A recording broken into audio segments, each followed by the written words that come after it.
sahabat baik saya yang sudah cukup lama kita berkenalan dan baru bisa bertatap muka kembali pada kesempatan pagi hari ini.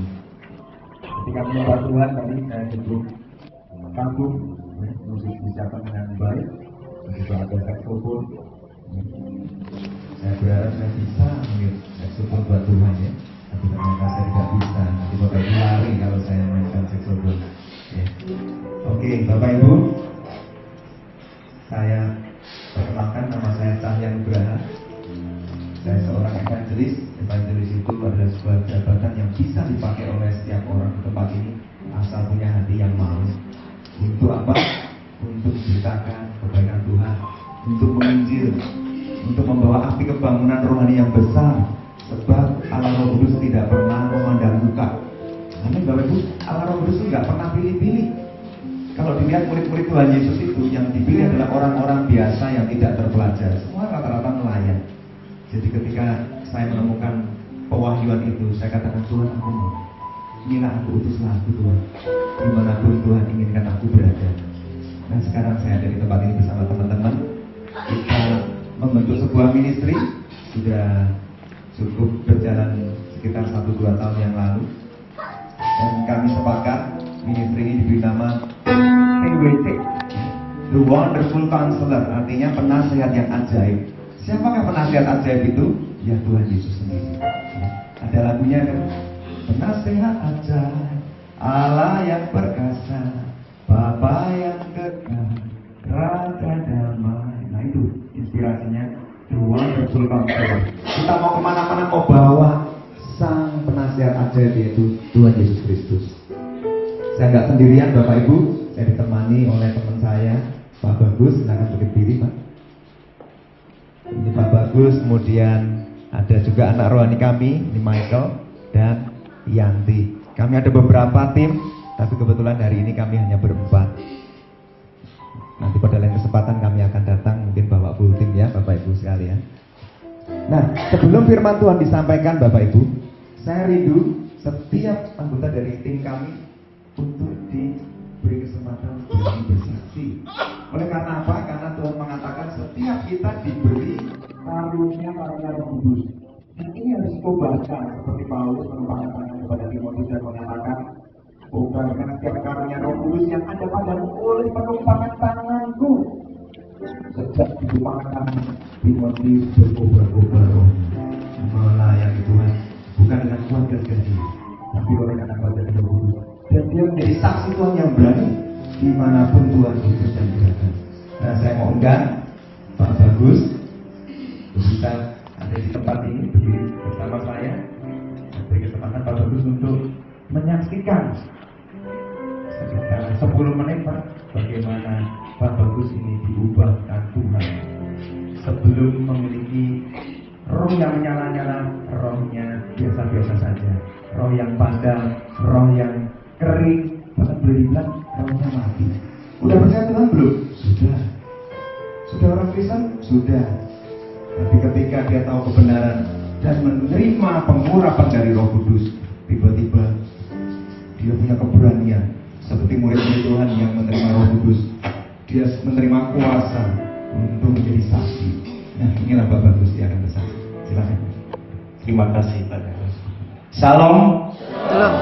Selamat pagi. Saya senang bisa berdiri di sini dan bisa membagikan kesaksian saya pada Bapak-bapak Ibu pada pagi hari ini. Nama saya Bagus.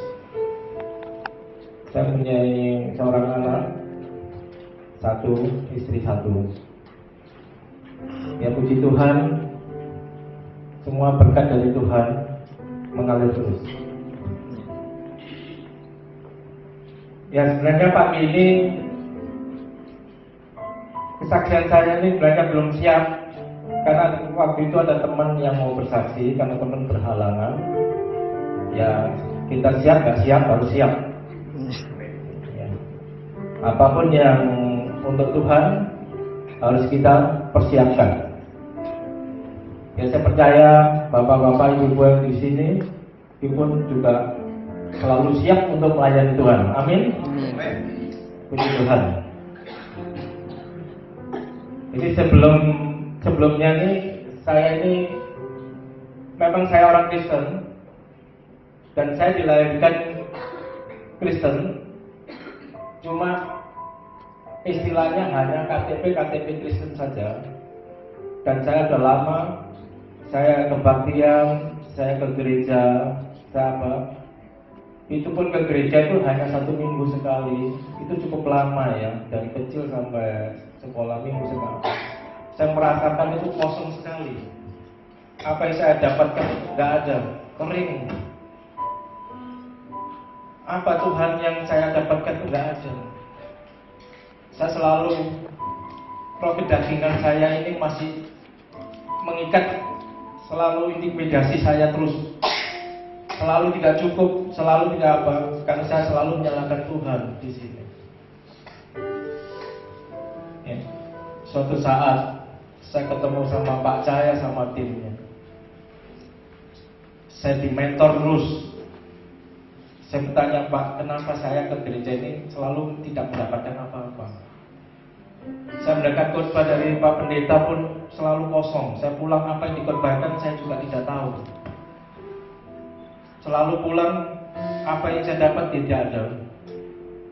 Tapi berkat dari tim Pak Jaya, juga ada Pak Edison, Pak Rudi, ya, selalu mementor terus, dan saya di mentor terus, dimuridkan. Apa artinya orang Kristen itu? Besar sekali bagi saya. Kita orang Kristen hanya jangan sekedar untuk datang ke kebaktian saja. Relakan hati Anda, relakan hati bapak-bapak ibu semuanya, mau untuk melayani Tuhan, mau sebagai saksinya Tuhan, mau merelakan semuanya dan ikhlas. Saya jalankan ini, dulunya berat untuk melakukan ini, selalu saya bikin alasan yang macam-macam. Pak, sorry saya lagi keluar kota, Pak, sorry hujan, Pak, sorry saya apa gitu ya. Itu tidak akan mengubah hidup saya. Ini benar terjadi. Dan saya jalani terus. Saya dipacu terus. Kamu harus bisa. Kamu harus bisa. Kamu harus mau merelakan. Dan memang pergumulan saya itu cukup berat. Semua yang saya dapatkan semua itu hancur semua. Pekerjaan hancur. Saya kerja sendiri sama teman selama 2 tahun juga hancur. Ya. Ibaratnya itu kerjaan banyak, keuntungan besar, tapi sampai saat ini share-nya nggak dibagi. Dan saya serahkan kepada Tuhan. Dan saya serahkan semuanya. Memang teman saya masih membutuhkan. Saya nggak boleh sakit hati. Saya ikhlaskan semuanya. Dan saya mau melayani Tuhan. Dan saya tiap malam berdoa, worship, membaca Alkitab. Dan saya mendapatkan satu ayat, itu rema bagi saya, yaitu Roma 12 ayat 11. Ya, ini ayat yang cukup membuat hati saya untuk bangkit, hidup saya untuk bangkit. Ya, Roma 12 ayat 11, janganlah hendaknya kerajinanmu kendor, biarlah rohmu menyala-nyala, dan layanilah Tuhan.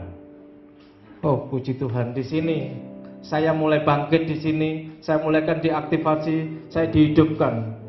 Ya, saya punya karunia motivasi saya untuk melayani. Saya nggak apa-apa melayani untuk menata kursi, saya untuk melayani ke Pak Cahaya, untuk keliling kemana, untuk melayani untuk ke daerah-daerah. Saya siapkan semuanya, Tuhan. Dan saya mau hanya melayani untuk Tuhan.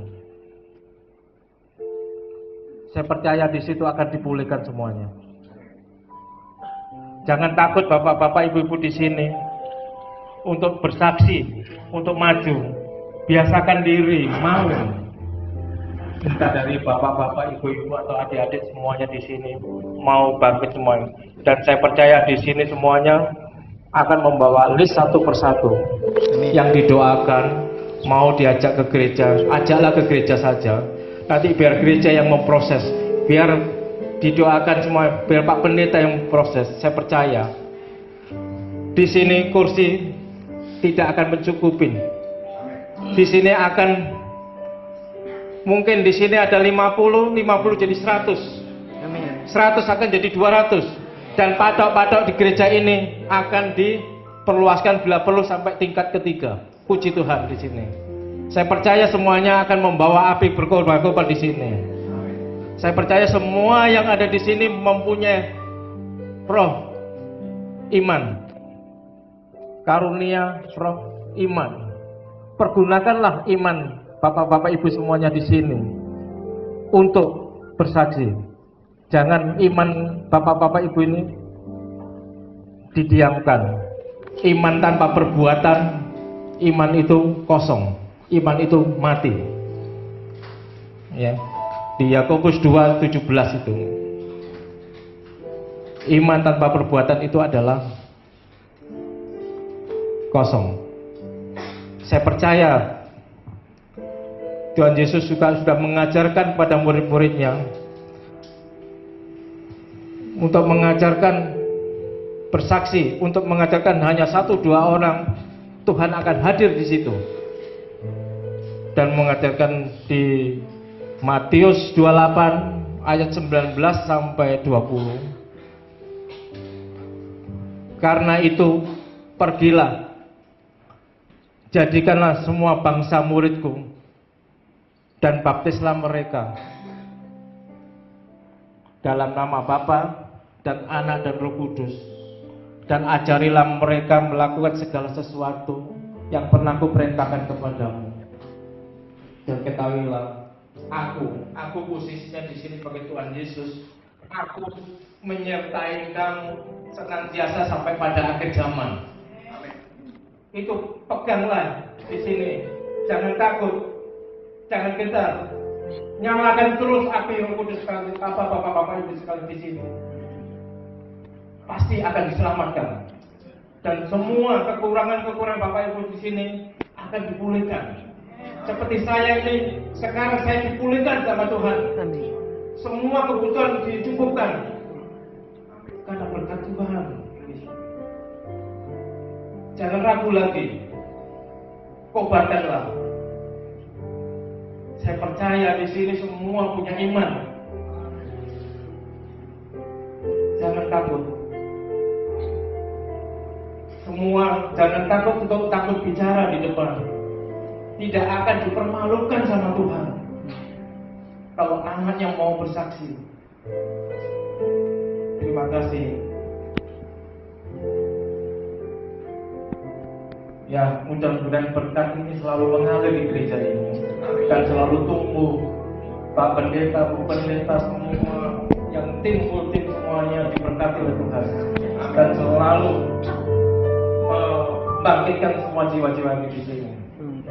Terima kasih. Ini yang mudah-mudahan saksian saya ini membuat berkat bagi Bapak dan Ibu semuanya. Terima kasih. Tuhan memberkati.